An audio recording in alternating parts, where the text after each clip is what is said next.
Hi guys, welcome to glory Pratibha vlogs. So ఇవైతే బాలాజీ నగర్లో బాబాయ్ పునుగులు అంటారు వీటిని. సో చాలా ఫేమస్ ఇవైతే. అంటే బాలాజీ నగర్లో ఎవరిని అడిగినా చెప్తారనమాట. అంకుల్ ఇట్లా వేయగానే అట్లా వెళ్ళిపోతూనే ఉంటాయి. అసలు కస్టమర్స్ అయితే అట్లా వస్తారు. అంటే టేస్ట్ కూడా అట్లా ఉంటుంది మరి, అందుకనే. సో వీటిని అయితే బాలాజీ నగర్ బాబాయ్ పునుగులు అంటారనమాట. సో టేస్ట్ అయితే మస్తు ఉంటాయి.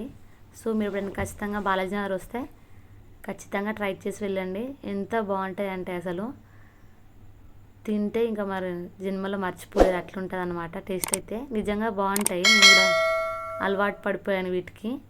అప్పుడప్పుడు ఇంకా మా హస్బెండ్ తెస్తుంటాడు. చూడడానికి చికెన్ ఫ్రీలాగా అనిపిస్తున్నాయేమో కానీ ఇవైతే పునుగులే.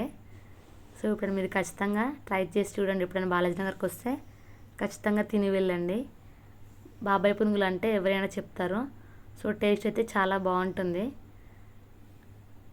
ఎంత బాగుందంటే చూడండి ఇట్లా. ఆ చట్నీ కూడా అసలు వేరే టేస్ట్ ఉంటుంది, బాగుంటుంది. సో నేనైతే మొత్తం అయిపోయేదాకా వీడియో తీసిన. So thanks for watching. Subscribe my channel.